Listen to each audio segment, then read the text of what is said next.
அருட்பெருஞ்சோதி அருட்பெருஞ்சோதி தனிப்பெரும் கருணை அருட்பெருஞ்சோதி. எல்லா உயிர்களும் இன்புற்று வாழ்க, வள்ளல் மலரடி வாழ்க வாழ்க. கொல்லா விரதம் குவளை எல்லாம் ஓங்குக, நல்லோர் நினைத்த நலம்பெறுக. நன்றி நினைத்த எல்லோரும் வாழ்க இசைந்து. உலக மக்களே, அறிவார்ந்த அன்பர்களே, ஆண்மநேய ஒருமைப்பாட்டுடைய அன்பர்களே, வல்லற்பமான நமக்கு அருளிய திருவொற்பாவிலிருந்து அருட்பெருஞ்சோதி ஆண்டவருடைய திருவிளையாடல் எப்படியெல்லாம் நடந்தது இந்த பிரபஞ்சத்தில் என்றும், வல்லற்பமானவர்கள் ஏன் இந்த பூலோகத்திற்கு விண்ணுலகத்திலிருந்து ஒரு தாயின் வழியாக ஒரு தாயின் கருவறையிலே இருந்து ஏன் வருவிக்க விட்டார் என்ற விளக்கங்களையும், ஏற்கனவே தோன்றிய 4 யுகங்களிலுமே தோன்றிய சமயங்களும் மதங்களும் மார்க்கங்களும் அழிந்து விட்டது என்ற உண்மைகளையும் திருவொற்பாவில் கூறப்பட்ட விளக்கங்களிலிருந்து நாம் பார்த்து கொண்டிருக்கிறோம். அந்த வகையிலே அருட்பெருஞ்சோதி ஆண்டவருடைய திருவிளையாடல் 1/1/1823 ஆண்டு தொடங்குகிறது. 30/1/1874 ஆண்டுகள் வரை, அதாவது 51 ஆண்டுகள் இறைவனுடைய திருவிளையாடல் நடக்குது. அந்த 51 ஆண்டுகளை 8 ஆண்டுகளாக பிரித்து எப்படி தன் மகனுக்கு அருளை கொடுத்து கொண்டிருக்கிறார் என்பதை தான் பார்த்து கொண்டிருக்கிறோம். அந்த அடிப்படையில் 1824 ஆண்டிலிருந்து 1840 ஆண்டுகள் வரை 16 ஆண்டுகள் வரை நமது பிள்ளை பெருமானவர்கள் இந்த பூலோகத்திற்கு வருவிக்க உற்று எப்படிப்பட்ட நிலைகளில் இருந்து கொண்டிருந்தார் என்ற நிலைகளை தான் பார்த்து கொண்டிருக்கிறோம். அதை முன்னுரையாக பார்த்து கொண்டிருக்கிறோம். எப்படி என்றால், அருட்பெருஞ்சோதி ஆண்டவர் தன் அருளால் ஒரு ஆண்மகனை பெற்றெடுத்து செல்வப்பிள்ளை என்று பெயரிட்டு வளர்த்து கொண்டிருக்கிறார். சுத்த சிவஞான வெளியில் சதாசிவத்தினுடைய ஆயுள் காலம் முடிவடைவதற்கு 51 ஆண்டுகள் இருக்கும்போது, இந்த 51 ஆண்டுகளுக்கு பிறகு இந்த பிரபஞ்சத்தை இயக்குவதற்கு ஒரு ஆள் வேண்டும் என்பதற்காக தன் அருளால் ஒரு ஆண்மகனை பெற்றெடுத்து இந்த பூலோகத்திற்கு வருவிக்க செய்தார். அப்படி நமது பிள்ளை பெருமான் அவர்கள் வருவிக்க உற்ற இடம் சிதம்பரம் அருகில் இருக்கின்ற மருதூர் என்ற கிராமத்திலே ராமைய பிள்ளை சின்னியமர்களுடைய இல்லற வாழ்க்கையில் இறைவனுடைய மகனாக வருவிக்க உற்றார். அவர்களுக்கு இல்லற வாழ்க்கையில் பிறந்த குழந்தைகள் 4 பேர் உண்டு. 2 ஆண் பிள்ளைகள், 2 பெண் பிள்ளைகள். 5ஆவதாக நமது பிள்ளை பெருமான் அவர்கள் இறைவனுடைய மகனாக வருவிக்க உற்றார் என்பதை திருவொற்பாவின் பாடலின் மூலமாக உண்மையான விளக்கங்களை பார்த்து கொண்டிருக்கிறோம். அதன் பிறகு நமது பிள்ளை பெருமான் அவர்கள் அந்த தாயின் கருவறையில் இருக்கும்போது எப்படி திருவிளையாடல் நடந்தது என்பதை நாம் தெளிவாக பார்த்தோம். கருவறை இருட்டாக இருக்கென்று சொல்லும்போது தனது தந்தை அருட்பெருஞ்சாண்டவர் தன் மகனுக்கு கருவறையிலே ஒளி காட்டியதையும், எனக்கு பசிக்கிறதே தந்தையை என்று மகன் சொல்லும்போது கருவறையிலே அருட்பெருஞ்சாண்டவர் தன் மகனுக்கு அருளமுதம் ஊட்டியதையும், தென்றல் காற்று வீசியதையும் எல்லாவற்றையும் பார்த்தோம். அதன் பிறகு 5 மாத குழந்தையாக இருக்கும்போது சிதம்பரத்திலே ஒரு திருவிழாக்காக குழந்தைகளை அழைத்து கொண்டு செல்லுகிறார்கள். அங்கே திரையை விளக்கிய பிறகு நடராஜனை எல்லாரும் வழிபட்டு கொண்டிருக்கிறார்கள். ஆனால் நமது குழந்தை இறைவன் பிள்ளை பெருமானம் மட்டும் சிலையை பார்த்து கொண்டே இருக்கிறார். உடனே தனது மகனுக்கு அருட்பெருஞ்சோதி ஆண்டவர் வெட்ட வெளியாக காட்டுகிறார். அதுதான் சிதம்பர ரகசியம். இந்த நிலைகளெல்லாம் முடிந்த உடனே பின்னலூர் என்ற ஊரில் இருக்கின்ற, அதாவது மருதூர் பக்கத்தில் பின்னலூர்னு ஒரு கிராமம் இருக்குது. அங்கே ராமலிங்கேஸ்வரர் கோயில் இருக்குது. அந்த கோயில் தான் ராமையா பிள்ளை அவர்களுக்கு குலதெய்வம். அங்கே தனது மகனுக்கு அவங்க அவங்களுடைய பிள்ளை நினச்சிட்டு இருக்காங்க. உலகியில் பிறந்ததுனால நம்ம குழந்தைன்னு நினச்சிட்டு இருக்காங்க. நீங்கள் நல்லா புரிஞ்சுக்கணும். அது இறைவனுடைய குழந்தைன்னு அவங்களுக்கு தெரியாது. இறைவனால் வருவிக்கப்பட்ட குழந்தைன்னு அவங்களுக்கு தெரியாது. அதனால் அவங்களுடைய சம்பிரதாய சடங்குகள் படி, சைவ சமயத்தின் சடங்குகள் படி மொட்டை போட்டு காது குத்தி ராமலிங்கன்னு பேர் வச்சுட்டாங்க. அதன் பிறகு மக்களால் அற்பரச வள்ளலார் என்று பின்னாளில் அழைக்கப்பட்டார். இப்போ இந்த நிகழ்வுகள்லாம் முடிந்த உடனே சில மாதங்கள் கழித்து ராமையா பிள்ளை அவர்கள் இறந்து விடுகிறார்கள். சின்னையம்மை அவர்கள் 5 குழந்தைகளை அழைத்து கொண்டு சின்னக்காவனம் என்ற ஒரு கிராமத்திற்கு, அதாவது பொன்னேரி பக்கத்தில் சின்னக்காவனம் கிராமம் இருக்குது. அதான் அந்த அம்மா பிறந்த ஊர். அதனால் அங்கே போய் பழச்சிக்கலான்னு சொல்லி குழந்தைகளை கூட்டு போகிறாங்க. அங்கே சில காரணங்களால் இருக்க முடியவில்லை. சென்னையிலே குடியேறுகிறார்கள். சென்னையிலே அவர் குடியேறிய பகுதி ஏழுகணர் பகுதியில் இருக்கின்ற வீராசாமி தெருவிலே குடியேறுகிறார்கள். முன்னால் அந்த இடத்துக்கு பேர் மின்ட்டுன்னு சொல்லுவாங்க. இப்போ அதுக்கு பேர் வள்ளலார் நகர். இது முன்னுரை. நமது குழந்தை இறைவன் வளர்ந்து கொண்டிருக்கிறார். இந்த 8 ஆண்டுகளாக பிரிக்கிறான்னு சொன்னேன்ல. அப்போ அந்த முதல் 8 ஆண்டுகளில் நமது பிள்ளை பெருமானுடைய, நமது குழந்தை இறைவனுடைய நிலை என்ன? ஆண்டுகள் உருண்டோடுகிறது. நமது குழந்தை இறைவன் வளர்ந்து கொண்டிருக்கிறார். பள்ளியிலே சேர்க்க வேண்டிய காலம் வந்து விட்டது. போய் பள்ளிக்கூடத்தில் சேர்க்குறாங்க. படிக்க முடியாதுன்னு வெளியே வந்துடுறாரு. அவர் ஏன் வந்தார்னு யாருக்கும் காரணம் தெரியாது. நல்லா புரிஞ்சுக்கணும். அவர் மனம் ஒத்து போகவில்லை, வெளியே வந்துடுறார். அது இறைவனுடைய திருவிளையாடல் என்பதை பின்னாளில் பாடலிலே கூறுவார். 6ஆம் திருமுறையிலே திருப்பள்ளி எழுச்சி என்ற பதிகத்திலே 7வது பாடலிலே கூறுவார். முனை பள்ளி பயிற்றாது எந்தனை கல்வி பயிற்று முழுதும் உணர்வித்து உடற்பொழுதெல்லாம் தவிர்த்து என்னை பள்ளி எழுப்பிய அருப்பெருஞ்சோதி என் அப்பனே பள்ளி எழுந்தருவாயன்னு சொல்லுவார். அதாவது அவர் ஏன் பள்ளிக்கூடத்தில் படிக்கலை அப்படின்ற காரணத்தை சுத்த சன்மார்க்கத்தை பெற்ற பிறகு சொல்கிறார். ஏன் அவங்க அப்பா எப்படி நினைச்சாருன்னா, இந்த உலகியில் தன்னுடைய மகன் எந்த வாத்தியார்கிட்டையும் கற்றுக்கொள்ளக்கூடாதா, படிக்கக்கூடாதா. அவங்க அப்பா நினைக்கிறார் அருப்பெருஞ்சாண்டவர், தன் பிள்ளை இந்த பூலோகத்தில் எந்த ஆசிரியரிடமும் கல்வி கற்றுக்கொள்ளக்கூடாது. 2வது, தனது மகன் யாரையும் குருவாக ஏற்றுக்கொள்ளக்கூடாது. இந்த பூலோகத்தில் வெள்ளை ஆடை அணிய வேண்டும், சைவ சமயத்தில் இருக்க வேண்டும். ஏன் சைவ சமயத்தில் இருக்க வேண்டும் அப்படின்னு திட்டமிடுறாருன்னா, தன் மகனை அங்கே இருக்க வைத்து இதெல்லாம் தேவையில்லை, பயனற்றது என்று சொல்ல வேண்டும். அதற்காக தான் சைவ சமயத்தில் இருக்க வைக்கிறார் என்பதை நீங்கள் புரிந்து கொள்ள வேண்டும். ஆக இந்த 8 ஆண்டுகளில் என்ன நடந்ததுன்னா, பள்ளிக்கூடத்தில் படிக்க முடியாதுன்னு வந்துட்டார். அப்போது ஒரு பிள்ளை பள்ளிக்கூடத்தில் படிக்க முடியாதுன்னு வந்துட்டா அந்த பிள்ளைக்கு எவ்வளவு பிரச்சனைகள் இருக்குன்னு நமக்கு தெரியும். வீட்டில் திட்டுவாங்க, ஏசுவாங்க, உனக்கு சாப்பாடு ஒரு கேடான்னு சொல்லுவாங்க. இந்த நிலைகளெல்லாம் அவருக்கு ஏற்படுகிறது. இது இயற்கை, இது யார் மேலும் தவறு சொல்ல முடியாது, இயற்கை. ஆக இவர் மனம் ஒரு தனிமையான இடத்தை நாடுகிறது. ஒரு அமைதியான இடம் வேணுமே அப்படின்னு தேடும்போது அந்த காலத்தில் அங்கே கந்தகோட்டன்னு ஒரு முருகன் கோயில் இருக்குது. அங்கே போய் பகலெல்லாம் அங்கே தங்கி படுத்துக்கிறாரு, செய்கிறாரு, அங்கே இருக்கிறவங்கள்ட்ட பேசுகிறாரு. நம்ம குழந்தை இறைவனுக்கு என்ன தெரியும், 8 வருஷம்தான் ஆகுது, அவருக்கே தெரியாது, அவருக்கே மனசு கஷ்டப்படுது. நம்ம ஏன் இந்த பூலோகத்தில் பிறந்தோம், ஏன் இந்த நிலைமை நமக்கு ஏற்பட்டுச்சு அப்படின்னு அவருக்கு கஷ்டப்படுறாரு, அவருக்கு தெரியாது இல்லை. அப்போது இந்த நிலை உருவாகும் போது 8 ஆண்டுகள் முடிந்து விட்டது. முதல் 8 முடிஞ்சு போச்சு. இப்போ 2வது 8 தொடங்குது. அதாவது 9வது ஆண்டு தொடங்குது. அருப்பெருஞ்சோதி ஆண்டவர் தன் மகன் முன் எழுந்தருளி, மகனே, நீ என்னால் வரிவிக்க உற்றவன் இந்த பூலோகத்திற்கு. உன்னால் காரியங்களெல்லாம் நடக்க வேண்டியது இருக்கிறது. அதற்கு உனக்கு நான் சில விளக்கங்களெல்லாம் முன்பருவம் பின்பருவம் காட்டி உனக்கு அருள் செய்வேன். முன்பருவம் பின்பருவம் என்பது இந்த ஒவ்வொரு 8 ஆண்டுகளை சொல்கிறார். நல்லா புரிஞ்சுக்கணும். 51 ஆண்டுகளை 6 8 பிரிக்கிறாரு. 6 8 48. அப்போ இந்த ஒவ்வொரு 8 ஆண்டுலையும் உனக்கு நான் அருள் செய்வேன்னு சொல்லி மறைஞ்சிடுறார். ஞானத்தை பெற்றுக்கொள் மகனே என்று சொல்லி மகனுக்கு ஞானத்தை கொடுத்து விட்டு மறைந்து விடுகிறார் அருப்பெருஞ்சோதி ஆண்டவர். அதன் பிறகு இவருக்கு ஒரு மறைப்பு நிலை ஏற்படுகிறது. நம்ம விண்ணுலகத்தில் எப்படி இருந்தோம், நம்ம தந்தை செல்வப்பிள்ளைன்னு பேர் வச்சு எப்படி நம்மளை வளர்த்துக்கிட்டு இருந்தார், அதெல்லாம் அவருக்கு மறைப்பு நிலை. அதன் பிறகு அந்த தாயின் கருவறையில் இருக்கும்போது என்ன நடந்தது, 5 மாத குழந்தையாக இருக்கும்போது சிதம்பரத்தில் என்ன நடந்தது, இப்போ மறைப்பு நிலை அவருக்கு. இந்த விளக்கங்களை எப்போ சொல்கிறாருன்னா, சுத்த சன்மார்க்கத்தை வாங்கின பிறகு தான் உலக மக்கள்கிட்ட சொல்கிறார். நான் ஏன் வந்தேன், அந்த தாயின் கருவறையில் எப்படி இருந்தேன் அப்படின்லாம் சொல்கிறார். அதை நம்ம விளக்கமாக பார்த்துட்டு இருக்கோம். அப்போ ஞானத்தை பெற்றவுடனே அவர் இப்போ மறைப்பு நிலை ஏற்பட்டதனால் சைவ சமயத்தின் தலைவனாகிய சிவபெருமானை ஏற்றுக்கொள்ளுகிறார், இறைவனாக ஏற்றுக்கொள்ளுகிறார். காரணம், அவர் ஏற்கனவே சைவ குலத்தில் இருந்த வருவிக்கு உற்றதனாலும் அந்த குடும்பத்தில் இருக்கிறவங்க பூரா சைவ நிலையில் இருக்கின்றவர்கள். அதனால் சிவபெருமானை இறைவனாக ஏற்றுக்கொண்டு சைவ சமயத்தின் அடையாளமாகிய திருநீரை பூசிக்கொண்டு அந்த சம்பிரதாய சடங்களை எல்லாம் மேற்கொண்டு குத்து விளக்கு ஏற்றுறது, ஊதுவத்தி கொளுத்துறது, கற்பூரம் ஏற்றுறது, சிவபெருமானை வழிபடுறது, நமச்சிவாயா, சிவாய நம, ஓம் சிவாயா என்ற மந்திரங்களை சொல்லுவது, இந்த நிலையில் அவர் இருந்து கொண்டு இருக்கிறார். அவர் விரும்பி இருந்தது இல்லை. நல்லா புரிஞ்சுக்கணும். மறைப்பு நிலை இருப்பதனால் அந்த நிலையில் அவர் இருந்து கொண்டிருக்கிறார். அப்போ இருந்துகிட்டு இருக்கும்போது 1ஆம் திருமுறை உருவாகிறது. பாடல்கள் பாடுகின்ற ஆற்றலை பெற்றுக்கொள்கிறார். ஞானம் கிடைச்ச உடனே பாடல் பாடுகின்ற ஆற்றல் அவருக்கு வந்துடுது. சிவபெருமானை பற்றி பாடுகிறார். 1ஆம் திருமுறை உருவாகிறது. மொத்தம் 8 பதிகங்கள், 712 பாடல்கள். இதுவரை நாம் சிவனேசவென்பா, வடிவொளி மாணிக்க மாலை, திருவருள் முறையீடு போன்ற பதியங்களுக்கு உள்ள விளக்கங்களை நாம் பார்த்து விட்டோம்.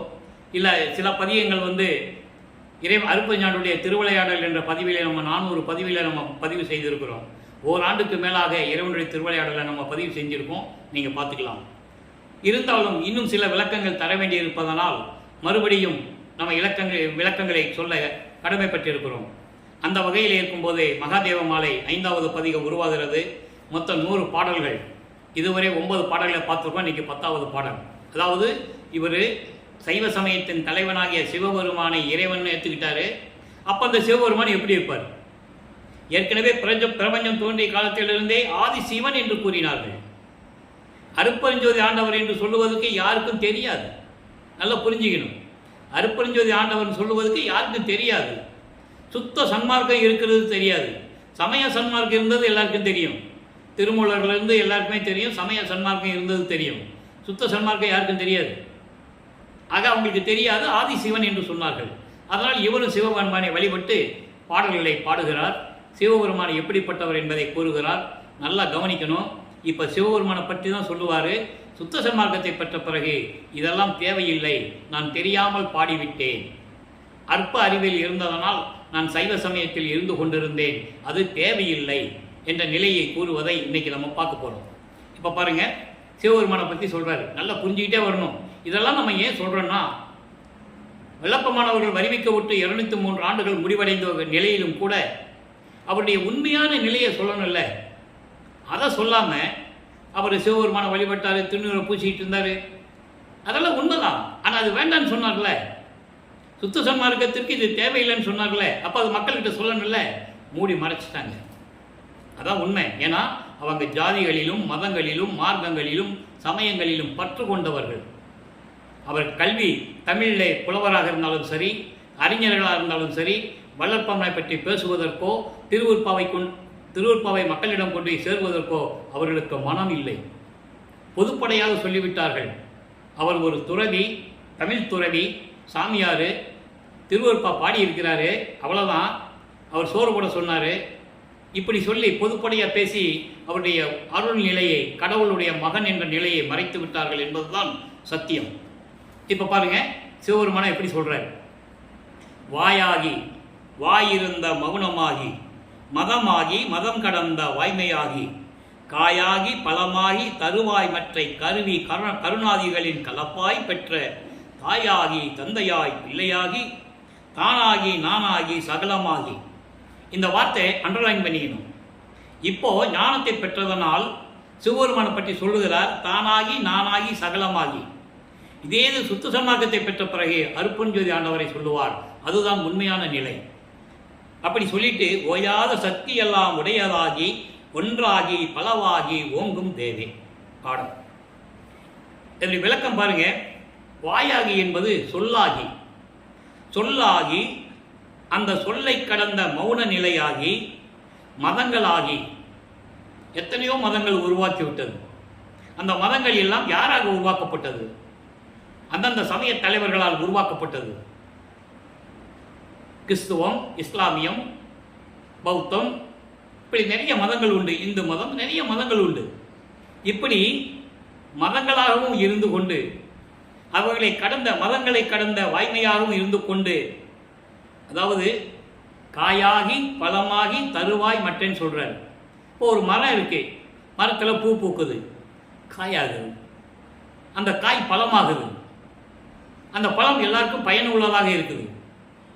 அப்படிப்பட்ட நிலையில், அதாவது உயிர்களை உருவாக்கி, அதாவது கூடிய அர்த்தம், காயாகினா காயின்னு சொல்ல முடியாது. ஒரு மரத்தில் எப்படி பூ பூத்து காய், ஒரு விதை போட்டு மரமாகி பூ பூத்து காயாகி பழம் விளையுதோ, அதுபோல இவர் ஒரு ஆன்மாவை ஒரு ஜீவனுக்குள்ள அனுப்பி அந்த உயிரை கொடுத்து, அந்த ஆன்மாவுக்கு உயிரை கொடுத்து, அந்த உயிரை காப்பாற்றி, அந்த உயிரை காப்பாற்றி கொண்டிருக்கின்ற இறைவன் என்று சொல்லுகிறார். அது என்ன சொல்றாரு? கற்பக மரம் போன்ற இறைவன் சொல்றார். கற்பக மரம் என்பது அள்ளி அள்ளி கொடுக்கக்கூடிய, அருளை அளிக்கக்கூடிய ஒரு நிலையை கற்பக மரம் என்று கூறுகிறார். அப்படி அவற்றையெல்லாம் தாண்டி கருவி கரணாதிகளின் கலப்பாய் பெற்ற, கருவி என்பது ஆன்மாவை சொல்லிட்டாரு, ஜீவனை சொல்லிட்டாரு. அப்புறம் கருவி என்பது ஐம்புலன்களும் ஐம்பொறிகளும் கண்மேந்திரியங்களும் சேர்ந்தது.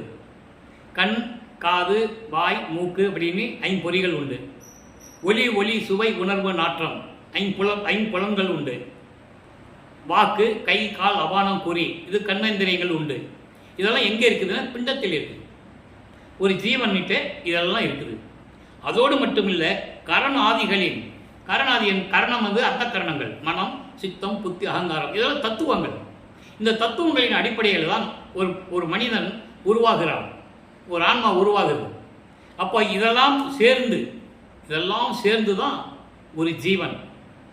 நல்லா புரிஞ்சுக்கணும். நீங்கள் ஒரு மனிதன் இருக்கிறான்னா இதெல்லாம் சேர்ந்து தான் ஒரு மனித பிறவி எடுக்க முடியும். அப்போ அப்படிப்பட்ட நிலையில் இருந்து அந்த உயிரினங்களுக்கு தாயாகவும் தந்தையாகவும் இருந்து பிள்ளை போன்ற அந்த உயிர்களை காப்பாற்றி அழியாத சக்தியெல்லாம் பெற்றுக்கொண்ட இறைவன் ஒன்றாகவும் அநேகமாகவும், ஒன்றாகியும் பலவாகின்னு சொல்றாரு. இறைவன் ஒருவன் சொல்றோம். பல இடங்களில் திருவிளையாடல் செய்து பல வழிகளில் வழிபட்டுக் கொண்டிருக்கிறார்கள். அநேகமாகவும், ஏகமாகவும், அநேகமாகவும் விளங்கி கொண்டிருக்கின்ற இறைவன் சிவபெருமான்னு சொல்லிட்டார். இப்போ நல்லா கவனிங்க. இப்போ 9வது ஆண்டிலிருந்து 12 ஆண்டுகளுக்குள் மகாதேவ மாலையில் சிவபெருமானை பற்றி சொல்லிட்டார். இப்போ ஞானத்தை பெற்றுக்கொண்ட பிறகு 13வது ஆண்டு தொடங்குது. அப்போ அவர் மனம் தூண்டி விடுகிறது, திருவொற்றியூருக்கு போகலாம் அப்படின்னு சொல்லி மனம் தூண்டி விடுகிறது. அது வரைக்கும் திருவொற்றியூருக்கு போகணும்னு அவருக்கு எண்ணம் இல்லை. அற்புதஞாண்டவர் அங்கே திருவிளையாடல் செய்கிறார், மனதை தூண்டி விடுகிறார். எனது மகனை திருவொற்றியூருக்கு அழைத்து செல், அவன் அங்கே இருக்கின்ற தியாகராஜ பெருமானை வழிபட வேண்டும், நீ அழைத்து செல் என்று அருட்பெருஞ்சோதி ஆண்டவர் அனுப்புகிறார். ஏன்னா சைவ சமயத்தில் ஊன்றி தன் மகன் இருக்கணும், அது உலக மக்களுக்கெல்லாம் தெரியணும். அதுக்கப்புறம் வேண்டான்னு சொன்ன பிறகு அதையும் உலக மக்களுக்கெல்லாம் தெரிவிக்கணும். இந்த நிலையை நீங்கள் நல்லா புரிஞ்சுக்கணும். இது இறைவனுடைய திருவிளையாடல். அவர் விரும்பி சிவபெருமானை வழிபட்டதில்லை, அவர் விரும்பி சைவ சமயத்தில் இருந்ததில்லை. இறைவனுடைய திருவிளையாடல்களினால் அங்கே இருந்து கொண்டிருக்கிறார். ஏன்னா சுத்த சன்மார்க்கத்தை சொல்லணும். இப்போ திருவொற்றியூருக்கு நமது குழந்தை இறைவன் கால் வலிக்க நடந்து செல்லுகிறார். நமது பிள்ளை பெருமான் அவர்கள் அவங்க தங்கியிருக்கிற இடத்துலேருந்து திருவொற்றியூருக்கு எத்தனை கிலோமீட்டர் தெரியுமா? 13 ஆண்டு, 13 வயசில் அவர் கால் வலிக்க நடந்து போகும்போது அவர் நிலை எப்படி இருந்திருக்கும்? 8 ஆண்டுகள் வரைக்கும் இந்த பூலோகத்திற்கு வருவிக்க உற்று 8 ஆண்டுகள் வரைக்கும் அவர் யார் என்ற நிலை அவருக்கு தெரியாது. 2வது எட்டில் இறைவன் அற்புதஞாண்டவர் அவருடைய அப்பா ஆட்கொண்ட பிறகு இறைவனுடைய மகன்னு தெரிஞ்சு போச்சு. இப்போ மகன்னு தெரிஞ்ச பிறகு யார்கிட்டையும் சொல்லவும் முடியாது. திட்டுவாங்க, ஏசுவாங்க, ஊராக சுற்றிக்கிட்டு இருக்கான்னு திட்டுவாங்கல்ல, அதெல்லாம் தாங்கிட்டு இருக்காரு. அப்போ ஒரு மனசு எவ்வளோ கஷ்டப்பட நினச்சி பாருங்களேன், உடம்பு புல்லரிக்குது. ஒரு குழந்தை இறைவன் என்ன எப்படியெல்லாம் கஷ்டப்படுறாரு பாருங்க. அப்போது திருவொற்றியூர் போகிறாரு, அங்கே தியாகராஜ பெருமானை வழிபடுகிறார். 2ஆம் திருமுறை உருவாகிறது. 113 பதிகங்கள், 1207 பாடல்கள். சிவபெருமானை பற்றி போற்றி போற்றி போற்றி பாடுகிறார். கிட்டத்தட்ட நம்ம 41 பதிகங்களுடைய விளக்கங்களை அதில் பார்த்துட்டோம்.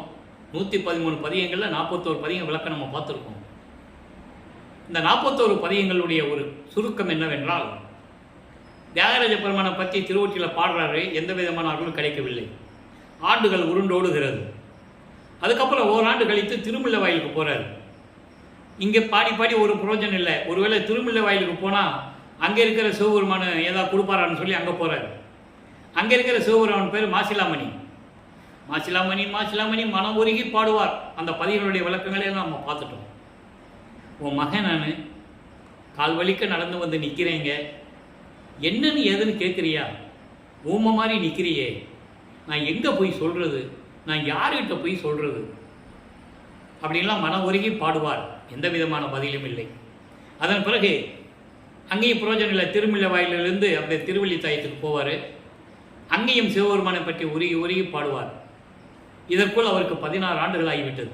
நல்லா புரிஞ்சுக்கணும் நீங்கள். 13 ஆண்டுலேருந்து 14 வரைக்கும் திருவொற்றியூருக்கு தொடர்ந்து போகிறார். அதன் பிறகு 14வது ஆண்டிலிருந்து 15 ஆண்டுக்கு திருமுல்லை வாயில போகிறார். அதுக்கப்புறம் திருவள்ளித்தாயம் போகிறார். இதுக்குள்ளே அவருக்கு 16 ஆண்டுகள் முடிவடைந்து விட்டது. அங்கே போயும் சிவபெருமானை வணங்குவார். அங்கே தான் சொல்லுவார், என்னை தெருவில் விட்டுட்டேன்னு சொல்லி இந்த உலகம் உன்னை பழிக்குமே, பெற்ற மகனை தெருவில் விட்டு விட்டானே என்று சொல்லி இந்த உலகம் உன்னை பழிக்குமே, இழிவாக பேசுமே தந்தையே, இதற்கெல்லாம் நீ ஆளாகலாமா, விரைவில் வந்து எனக்கு அருள வேண்டாமா என்றெல்லாம் கெஞ்சுவார். எந்த விதமான பலனும் இல்லை. அதன் பிறகு அங்கே சொல்லிட்டு வந்துடுவார், இனிமேல் திருமுல்லை வாயிலோ திருவள்ளித்தாயத்தில் என்னால் வர முடியாது தந்தையே, என்னால் நடக்க முடியல, கால் வலிக்குதுயா அப்படின்லாம் கெஞ்சுவார். அந்த பாடலாம் விளக்கங்கள் பார்க்கும்போது மனம் உருகி உருகி கண்ணுக்கு தண்ணி வரும். அப்படி ஒரு அருமையான பாடல்கள். அதெல்லாம் மக்கள்கிட்ட யாரும் சொல்லலை. நல்லா புரிஞ்சுக்கணும் நீங்கள். அவர் அந்த ஆண்டுகள் எல்லாம் எப்படி இருந்தாருன்ற மக்கள்கிட்ட யார் சொன்னது? சொல்லலை. ஆனால் அந்த நிலையை நம்ம நினைக்கும் போது நம்ம கண்ணிலிருந்து தண்ணி வரும். இறைவன் மகன் இறைவன்கிட்ட போய் கெஞ்சி கேட்குறாரு, எந்த விதமான பதிலும் இல்லை. அதை பிறகு நிரந்தரமாக திருவொற்றியூர் சொல்லுகிறார். நல்லா கவனிங்க. 42வது பதிகம், இன்னைக்கு 1வது பாடல். நாள் அவத்து அலசல். இதுக்கு முன்னால் நம்ம பார்த்த பதிகம் 41. அதில் தொழிலுக்கு அலசல்னு சொல்லுவார். தான் என்ன காரியம் செய்கிறோம், என்ன செய்கிறோம்னு தெரியாமல் இந்த உலகத்தில் இருக்கிறேன்னு சொல்லி புலம்புவது, இறைவனிடம் சொல்லுவது. இங்கே நாள் அவலத்து அலசல் என்பது ஒவ்வொரு நாளும் கடக்கிறது, ஒவ்வொரு நாளும் அனுபவிக்கின்ற துன்பங்களும் துயரங்களும் எப்படி இருக்கு. காலம் உருண்டு ஓடிட்டு இருக்கு. இன்னைக்கு இருக்கிறவன் நாளைக்கு இல்லை. நீ எனக்கு அறிவை கொடுக்க மாட்டேன்றிய என்ற நிலையில் இந்த பாடல் நல்ல கவனிங்க. இன்று இருந்தவரை நாளை இவ்வுலகில் இருந்திட கண்டிலே, ஆஹா ஆஹா ஆஹா என்று இருந்த அவத்தோர் அரட்டுகின்றனரால் ஏழை ஏன் உண்டு உடுத்த அவமே சென்றிருந்து உறங்கி விழிப்பதே அல்லால் செய்வன செய்கிலேன் அந்தோ மன்றிருந்து ஓங்கும் மணிச்சுடர் ஒளியே வள்ளலே ஒற்றையூர் வாழ்வே. இது பாடல். விளக்கம் பாருங்க. இறைவா, திருவொற்றியூரில் இருக்கின்ற இறைவனே, தியாகராஜ பெருமானே, என்னை இந்த பூலோகத்துக்கு வருவிக்க செய்துவிட்டு நீ சென்று விட்டாய். நான் என்ன செய்வேன்? இன்று இருந்தவர்கள் நாளை இல்லை. இன்று உயிரோடு இருப்பார்கள், நாளை இறந்து விடுவார்கள். இன்று இருந்தவர்கள் நாளை இல்லை இந்த உலகத்தில். இதை நாம் கண்கூடாக பார்த்து கொண்டிருக்கிறோம். சொல்றார், இருந்திட காண்கிலே, இன்று இருந்தவர் நாளை இல்லை. இதை நாம் கண்கூடாக பார்த்து கொண்டிருக்கிறோம். ஆகா என்று இருந்தவர்கள் எல்லாம் எப்படி? ஆகா என்று இருந்தவர்கள் எல்லாம், என்று இருந்தவர்கள் எல்லாம், பெரிய செல்வந்தர்கள் எல்லாம், புகழோடு இருந்தவர்கள் எல்லாம் நாளை இவ்வுலகில் இல்லை, அரட்டுகின்றனராம். இன்னைக்கு இருந்தவன் நாளைக்கு இல்லை நமக்கு தெரியும். அதுக்குள்ள நான் தான் பெரியவன், நீ தான் பெரியவன், நான் தான் பெரிய அறிஞர், இப்படியெல்லாம் புலம்பிக்கிட்டு இருக்காங்க என்றால் நான் என்ன செய்வேன்? அப்போ எனக்கு சாப்பாடு, உணவு, இருக்க இடம் வேணுமே. வீட்டுக்கு போக முடியாது. துன்பங்களும் துயரங்களும் என்னை சூழ்ந்து கொண்டிருக்கின்றன. அவமானங்களும் இழிச்சொல்களும் தாங்கிக் கொண்டிருக்கிறேன். அப்போ எனக்கு சாப்பாடு வேணும், கொடுத்ததுக்கு உட வேணும். வீட்டில் கேட்டால் கொடுப்பாங்களா? உலகில் பிறந்தவன் நினச்சிக்கிட்டு இருக்காங்க. நான் உன் பிள்ளைன்னு உங்களுக்கு தெரியாது, நானும் சொல்ல முடியாது. அப்போ எனக்கு சாப்பாடு வேணும், உடுக்க உட வேணும், இருக்க இடம் வேணும். இந்த துன்பங்களை நான் அனுபவிச்சுட்டு இருக்கிறேன். இந்த துன்பங்களை எல்லாம் நான் அனுபவித்துட்டு இருக்கிறேன். அப்போ நான் உணவையும் உடுப்பையும் இருக்கடையும் நான் தேடி செல்ல வேண்டிய ஒரு சூழ்நிலை உருவாகிறது. தூங்கி எந்திரிச்சு உறங்கி விழிப்பதே எல்லாம். நான் தூங்கி எந்திரிக்கிறேன், என் நாளைக்கு எங்கே உணவு கிடைக்கும், உடை கிடைக்கும், இருக்கிற இடம் கிடைக்கும்னு நான் அலைஞ்சிக்கிட்டு இருக்கேன். நான் என்ன செய்வேன் சொல்லேன்? நான் என்ன செய்கிறதுனே எனக்கு தெரியல. செய்வேனே செய்யலே. எவ்வளோ அருமையாக மன உருகி சொல்கிறார் பாருங்க. எவ்வளோ பெரிய ஒரு தத்துவத்தை அந்த இளம் வயதில் சிவபெருமானிடம் எப்படி சொல்கிறார் பாருங்க. இதெல்லாம் எனக்கு தெரியல, நான் என்ன செய்வேனே தெரியல. ஐயோ, நான் என்ன பண்ணுவேன்? என் துன்பமும் துயரமும் எனக்கு சூழ்ந்துட்டு இருக்கேன். நான் என்ன பண்ணுவேன்? அம்பலத்திலே இருக்கின்ற இறைவனா, அன்பத்தில் இருக்கின்ற இறைவனே, மணிச்சுடர் ஒளியே. நல்லா கவனிக்கணும். இங்கே மணிச்சுடர் ஒளியே தானே சொல்லுவார், அருப்பெருஞ்சோதி சொல்ல தெரியாது. அங்கே சொல்லுவார் மணிச்சுடர் ஒளியேன்னு, அருப்பெருஞ்சோதி தான் சொல்லுவார். நல்லா கவனிக்கணும். அதாவது ஆண்டுகள் ஆக ஆக தன் மகனை பக்குவப்படுத்துகிறார், அருப்பெருஞ்சாண்டவர் பக்குவப்படுத்துகிறார். அப்போ மணிச்சுடர் ஓங்கு ஒளியே வள்ளலே ஒற்றியூர் வாழ்வே. திருவொற்றியூரில் இருக்கின்ற இறைவனே, எனக்கு விரைவில் வந்த அருகில் என் துன்பங்களை எல்லாம் நீக்க வேண்டும் என்று கூறுகிறார். எனவே அன்பர்களே, நமது பிள்ளை பெருமான் அவர்கள் 1824ஆம் ஆண்டிலிருந்து 1840 ஆண்டுகள் வரை அவருடைய நிலை எப்படி இருந்தது என்பதை திருவருட்பாவின் பாடல் மூலமாக விளக்கமாக, உண்மையாக, சத்தியமாக நாம் பார்த்து கொண்டிருக்கிறோம். அவர் மனநிலை எப்படி இருந்திருக்கும்? இறைவன் மகன் தெரியும், ஒரு தாயின் கருவியில் வந்துட்டேன்னு தெரியும், ராமையா பிள்ளையும் சின்னையாமையர்களும் உண்மையான தந்தை இல்லைன்னு, தாய் தந்தை இல்லைன்னு தெரியும். அதனால தான் உபசாரத்தால் பெற்ற தந்தை, உபசாரத்தால் பெற்ற தாய் என்று சொல்லுகிறார். அவங்க பெற்று கொடுக்க வேண்டியது அவங்களுடைய கடமை என்று சொல்லுகிறார். ஆக இப்போ அந்த நிலையில், சைவ நிலையில் இருக்கிற வரைக்கும் அந்த 16 ஆண்டுகள் நிறைவேற்க நம்ம பார்த்துக்கிட்டு இருக்கோம். இன்னும் நிறைய இருக்குது. அடுத்த 3வது எட்டு பார்க்கணும், 4வது எட்டை பார்க்கணும், 5வது எட்டில் என்ன சொல்கிறாருன்னு இப்போ நம்ம ஒப்பிட்டு சொல்ல போகிறோம். இப்போ சன்மார்க்கத்தை இப்போ அற்பஞாண்டவர் தான் அவர் அப்பான்னு தெரியும். எப்போ தெரியும்னா தனப்படி அம்மாவுக்கு கல்யாணம் பண்ணணும்னு சொல்கிறாங்கல்ல, அப்போ தான் அற்பஞாண்டி இவர் முடியாதுன்றவர், அதெல்லாம் கல்யாணம் பண்ண முடியாதுன்னு சொல்லிடுவார். அப்போ தான் அற்பஞாண்டவர் விண்ணுலகத்திலிருந்து பூலோகத்துக்கு வந்து திருவொற்றியூரில் ஒரு சிவனடியார் மாதிரி உட்காந்துருப்பார். அந்த விளக்கங்களை நம்ம நிறைய சொல்லிட்டோம். அப்போ தான் இவருக்கு தெரியும் அற்பஞாண்டவர் இவர் தான் நம்ம அப்பான்றது அவர் விளக்கம் சொல்லும்போது தெரிஞ்சிடும். இப்போ சுத்த சன்மார்க்கத்தை கொடுத்த பிறகு அருட்பெருஞ்சோதி ஆண்டவரை எப்படி சொல்லுகிறார் என்பதை 6ஆம் திருமுறையிலே பதிகம் 42, இது வரைக்கும் 41 பார்த்தோம். இப்போது 2ஆம் திருமுறையில் பதிகம் 42க்கு 6ஆம் திருமுறையில் பதிகம் 42ல் இறைவனை எப்படி பார்த்ததாக சொல்கிறார். அங்கே பார்க்கல, ஒன்றும் செய்யலை, ஒன்றும் அருள் கிடைக்கல, சிவபெருமானை பார்க்கல, சும்மா போய் பாடிக்கிட்டு இருக்கிறார், அவ்வளோதான். அழுது அழுது அழுது அழுது அழுது மனம் உருகி பாடிக்கிட்டு இருக்கார், அவ்வளோதான். இங்கே கண்டு கனிந்து கலந்து கொள்ளல் பதிகத்து பேர். இறைவனை பார்த்து மனம் உருகி அவரோட கலந்து கொள்ளுவது 1வது பாடல். நல்ல கவனிங்க. இறைவன் யார்? அங்கே சிவபெருமானை எப்படி சொன்னார் மகாதேவ மாலையில்? 2ஆம் திருமுறையில் சிவபெருமானை எப்படி சொல்கிறாரு? திருவொற்றியூரில் இருக்கிறவனை எப்படி சொல்கிறாரு? இப்போ அருட்பெருஞ்சாண்டவர் எப்படி சொல்கிறார்? அருள் அரசை, அருள் குருவை. நான் ஏற்கனவே சொல்லியிருக்கேன், அவர் அவர் இந்த பூலோகத்தில் இருக்கிற வரைக்கும், சைவ சமயத்தில் இருக்கிற வரைக்கும் தன் மகன் யாரையும் குருவாக ஏற்றுக்கொள்ளக்கூடாது. இறைவனுடைய திருவிளையாடல் நடந்ததுன்னு சொன்னான்ல, இப்போ தான் சொல்லுவார் குரு யாருன்னு.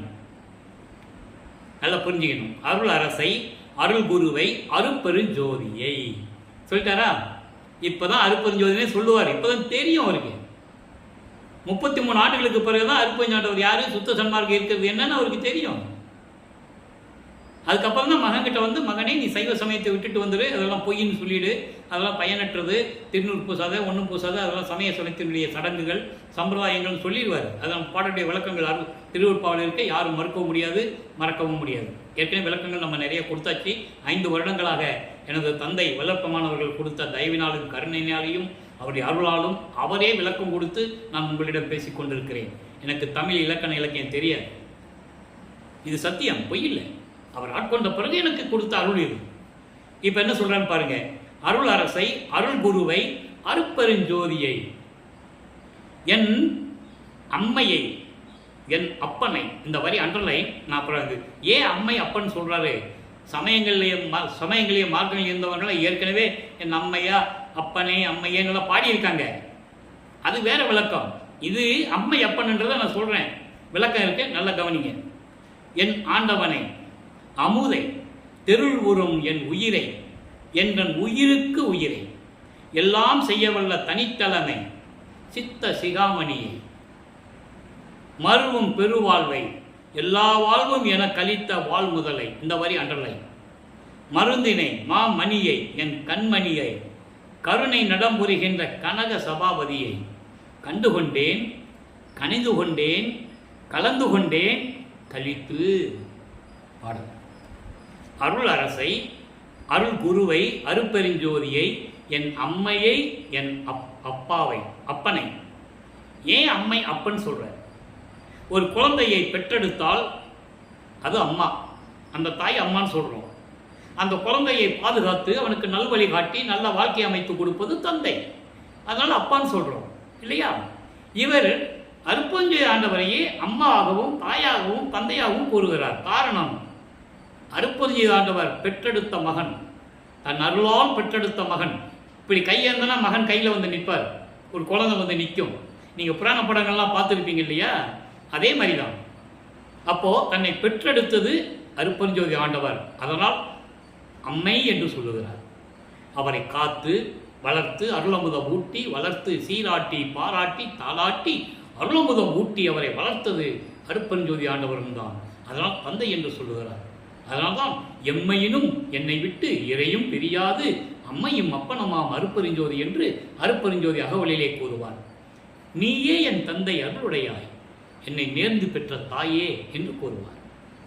ஊழிதோறும் ஊழி உளப்பராக ஓங்கி வாலி என்று எனக்கு வைத்த நன்னிதியே என்று கூறுவார். தாயாகவும் தந்தையாக விலை கொண்டிருக்கின்ற அப்படிப்பட்ட அருட்பெருஞ்சோதியை, என் ஆண்டவனை, என்னுடைய அமுதை, அருள் வல்லமை படைத்த என் உயிரை, என் உயிருக்கு உயிரான உயிரை எல்லாம் செய்ய வல்ல தனித்தலைமை சித்த சிகாமணி, தனித்தலைமைபதி, ஆதியும் மந்தமில்லா தோன்றிய இறைவன், சுயமாக தோன்றிய இறைவன், தனி தலைமைபதி. இந்த பிரபஞ்சத்திற்கே தனி தலைமை அவர். யாரும் ஒப்பிட முடியாது அவரோட. அருப்பஞ்சொலி ஆண்டவரால் உருவாக்கப்பட்டவர்கள் தான் பிரமனும் திருமாலும் ருத்திரனும் மகேஸ்வரனும் சதாசிவனும் இந்திரனும் போன்றவர்களும் எல்லா உலகங்களையும் அருப்பஞ்சொலி ஆண்டவர் தான் படைத்தது என்பதை அருப்பஞ்சொலி அகவலிலே தெளிவாக கூறியிருக்கிறார். சிருட்டி தலைவரை, சிருட்டி அண்டங்களை அருள்துகள் வகுத்த அருப்பெருஞ்சோதி. சிருட்டி தலைவன் யார்? படைக்கும் தலைவன் பிரம்மன். அப்பிரமனையும் அவனுடைய உலகங்களையும் படைத்து அவனுக்கு படைக்கும் தொழிலையும் கொடுத்து அருள் செய்தது அருப்பெருஞ்சோதி ஆண்டவர் என்று கூறுகிறார்.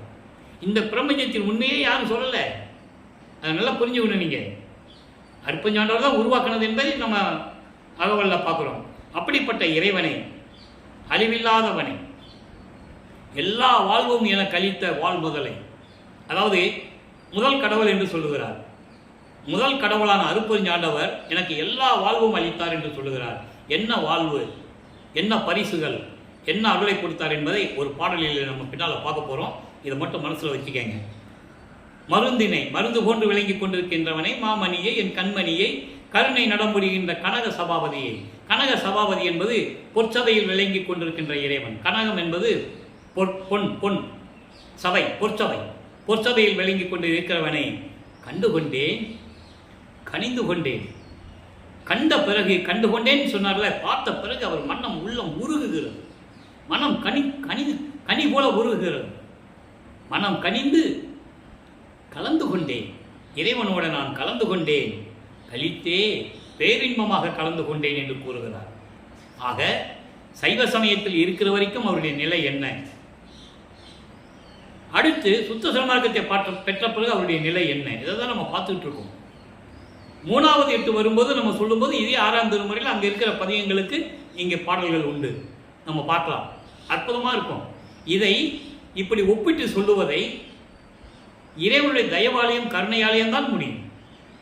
இது நூல் விளக்கம் அல்ல, போகிற போக்கில் விளக்கம் சொல்லிட்டு போகிறதில்லை, ஒப்பிட்டு சொல்லுவது.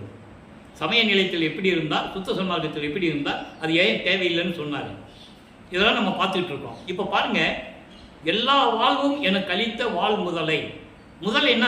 முதல் இறைவன், என்னை வாழ வைத்துக் கொண்டிருக்கின்ற முதல் இறைவன், ஆதியும் மந்தமில்லா தோன்றிய இறைவன் என்று இங்கே கூறுகிறார். எல்லா வாழ்வும் எனக்கு அளித்தேன்னு சொல்றாருல, அது எங்க வந்து சொல்றாரு பாருங்க. அந்த விளக்கத்தை 112வது பதிகம் மெய்யருள் வியப்புல 96வது பாடல்ல சொல்றாரு. அன்றே என்னை அடிமையாக்கி ஆண்ட ஜோதியை, அதன் பின் பிள்ளையாக்கி இங்கு ஆண்ட ஜோதியை. நல்லா கவனிக்கணும். இதெல்லாம் அற்புதமான விளக்கங்கள், யாரும் சொல்ல முடியாத விளக்கங்கள், சொல்ல தெரியாது யாருக்கும். அன்றே என்னை ஆண்ட ஜோதியே, அடிமையாக்கி ஆண்ட ஜோதியே, அதன் பின் பிள்ளையாக்கி இங்கு ஆண்ட ஜோதியே, நன்றே மீட்டும் நேயனாக்கி நயந்த ஜோதியை, நானும் நீயும் ஒன்றென்று உரைத்து நல்கும் ஜோதியை. பிரபஞ்சத்தின் உண்மை. வல்லப்பமான் யார்? நான் ஒவ்வொரு யுகத்தில் இருந்தேன்னு சொல்றாருல, ஊழிதோறும் ஊழி உழப்பராது ஓங்கி வாலி என்று எனக்கு வாய்த்த நன்னிதியேன்னு சொல்லுவார். அவங்க அப்பா சொல்றாங்க மகன் கிட்ட, மகனே நீ ஒவ்வொரு யுகத்தில் இருந்தவன் மகனே, நீ இப்படிதான் இருப்ப அப்படின்னு சொல்லி தன் மகனுக்கு ஆசி கூறுகிறார். ஊழிதோறு ஊழி உழவினும் அடியா உடம்பை அளித்தனன் சொல்வார் ஒரு பாட்டில். ஏன் சொன்னார்னா, இந்த பிரபஞ்சத்தில் தோன்றிய அத்தனை பேருமே, ரிஷிகளும் சரி, முனிவர்களும் சரி, யாராக இருந்தாலும் சரி, அவங்க ஆயுள் காலம் முடிந்த உடனே மாண்டு இறந்து அந்த உடம்பை இந்த மண்ணில் போட்டு தான் போகணும். ஏன் திருமாலை 10 அவதாரங்களில் அவன் ஒவ்வொரு அவதாரம் எடுக்கணும். அந்த அவதார ஆயுள் காலம் முடிஞ்சோடனே அவன் அந்த உடம்பை விட்டு இந்த மண்ணில் போட்டு தான் போகணும். மச்ச, கூர்ம, வராக, வாமன, நரசிம்ம, பரசுராம 6 அவதாரங்கள் கிரேத யுகத்திலே. திரேத யுகத்திலே ராமன் அவதாரம் மட்டும், தோவர யுகத்திலே கிருஷ்ணனும் பலராமனும், கலியுகத்திலே அயகிரி அவதாரம். அந்த அயகிரி அவதாரம் பற்றி யாரும் விளக்கம் தெரியாது.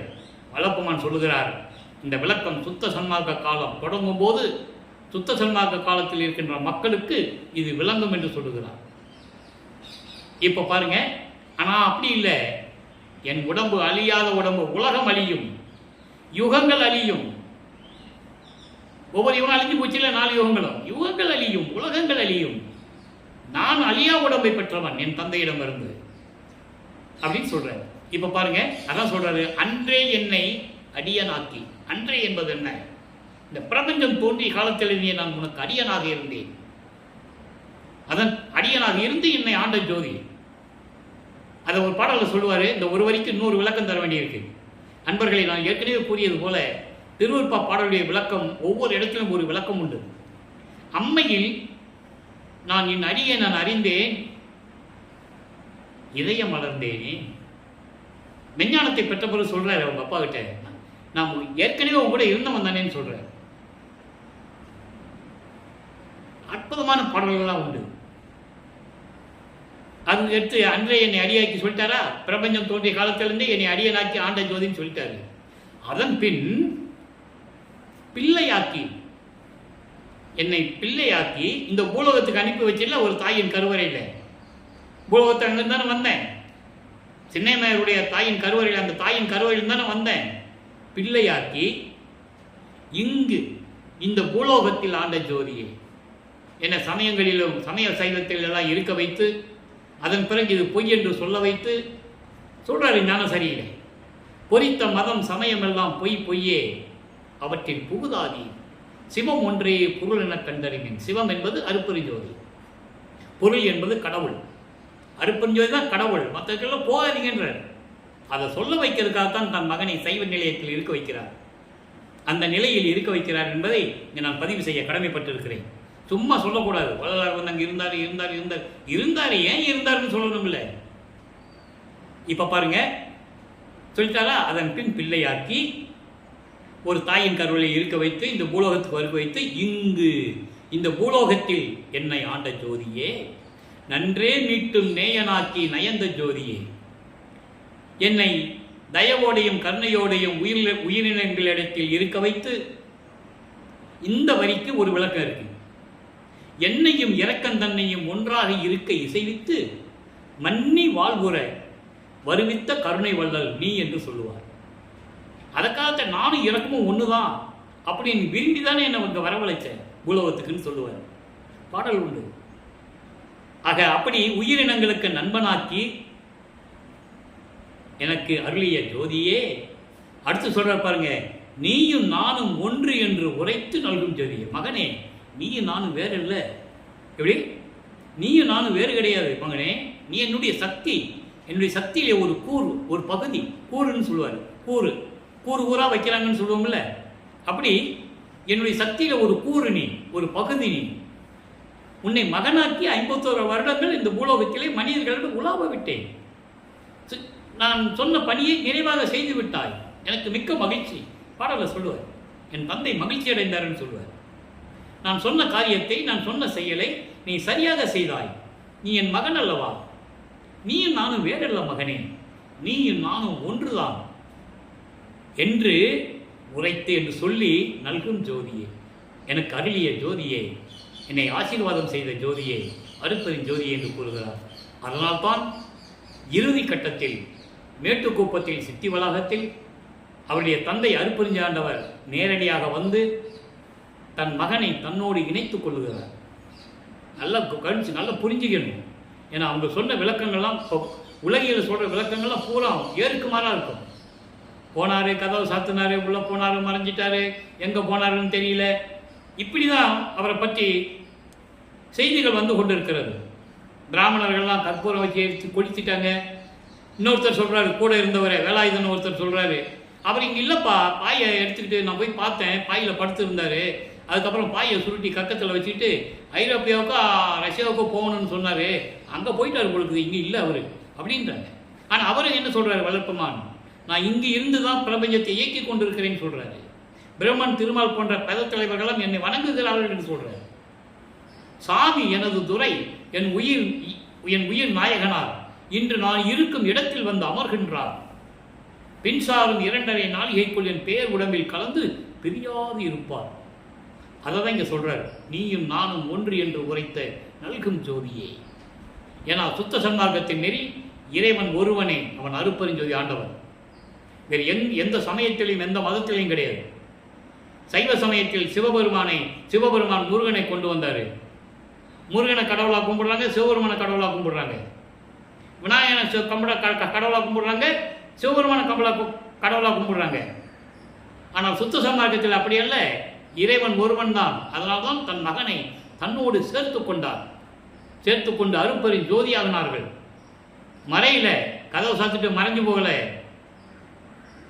நல்லா கவனிக்கணும். நீங்கள் வல்லப்பெருமானை பற்றி எப்படியெல்லாம் உண்மைகளை மறைத்தார்கள் என்பதை இதெல்லாம் ஒரு சான்று. கதவை சாத்திட்டு போனார், மறைஞ்சிட்டாரு அப்படிலாம் சொல்லக்கூடாது. இறைவனே வருகிறார், மகனோடு சேர்ந்து கொள்ளணும். ஏன்னா பிரிந்த சக்தியோடு 51 ஆண்டுகள் தனியாக உலாவ விட்டார். இப்போ தன் மகனை தன்னோடு சேர்த்துக்கிறாரு. மகனை அனுப்பின காரியெல்லாம் முடிஞ்சு போச்சு. இப்போ பிரபஞ்சத்தை அவர் தான் இயக்கிட்டு இருக்காரு. 30/1/1874 இரவு 12 மணியிலிருந்து இந்த உயிரினங்களை படைத்தது வல்லற்பெருமான் அவர்கள். பிரம்மன் அல்ல, திருமான் அல்ல, மகேஸ்வரன் அல்ல, சதாசிவன் அல்ல, யாருமே கிடையாது. 5 தொழில் இவர் தானே செய்கிறாரு. ஆக்கி அழித்தல் முதலாம் தொழில் ஓர் 5ஐயும் தேக்கி எடுத்து அமுது நீசை என்றான். தூக்கி எடுத்தான், அணைத்தான், இரவாத தேகம் கொடுத்தான், சிற்றம்பலத்து என்போ. எப்படி சொல்றாரு? 5 தொழில் அவர் தான் செஞ்சிட்டு இருக்காரு. அப்படிப்பட்டவரை துறவி என்றார்கள், சாமியார் என்றார்கள், முக்காடு போட்ட சாமியார். இப்படிதானே வல்லற்பெருமானை பற்றி சொல்லிட்டு இருந்தாங்க. இதெல்லாம் ஏன் தினமும் கூறுகிறேன் என்றால் மக்களுக்கு புரிய வைக்க வேண்டும். இது என்னுடைய ஆதங்கம். உண்மையான கடவுளை மறைத்து விட்டார்களே. இந்த வள்ளலார்களினுடைய ஆதங்கம் அதுதான். எனவே அன்பர்களே, நீங்கள்லாம் உண்மையை புரிந்து கொண்டு சுத்த சன்மார்க்கத்தில் இணைந்து சுத்த சன்மார்க்கத்தின் நெறிகளை பின்பற்றி கொலையும் புலையும் தவிர்த்து சைவ உணவுகளையும் சைவ நெறியையும் மேற்கொண்டு எந்த உயிரைக்கும் பாதிப்பு கொடுக்காமல் துன்புறுத்தாமல் தயவோடையும் கருணையோடையும் ஜீவகாரணிய ஒழுக்கத்தோடையும் இருந்து கொண்டு அருப்பெருஞ்சோதி அருப்பெருஞ்சோதி தனிப்பெருங்கனை அருப்பெருஞ்சோதி என்ற மகாமந்திரத்தை சொல்லி இறைவனுடைய செல்வங்களையும் பொருள்களையெல்லாம் பெற்று நீங்கள் இந்த வையகத்தில் வாழ்வாங்கு வாழ வேண்டும், நீடூழி வாழ வேண்டும், மரணமில்லா பெருவாழ்வில் வாழ வேண்டும் என்று இறைவனுடைய அருள் பெற்றவன் என்ற தயவில் இறைவனுடைய தயவோடையும் கருணையோடையும் இந்த வள்ளலார்களியை உங்களை வணங்கி வாழ்த்து விடைபெறுகிறேன். மீண்டும் நாளை சந்திப்போம். நன்றி, வணக்கம். தினமும் இறைவனுடைய திருவிளையாடல்கள் மட்டுமல்ல, அருப்பெருஞ்சோதி ஆண்டவருடைய செயல்களையெல்லாம் நாம் பார்த்து கொண்டிருக்கிறோம். கண்டு கழித்து இறைவன் அருளை பெற்றுக்கொள்ளுங்கள்.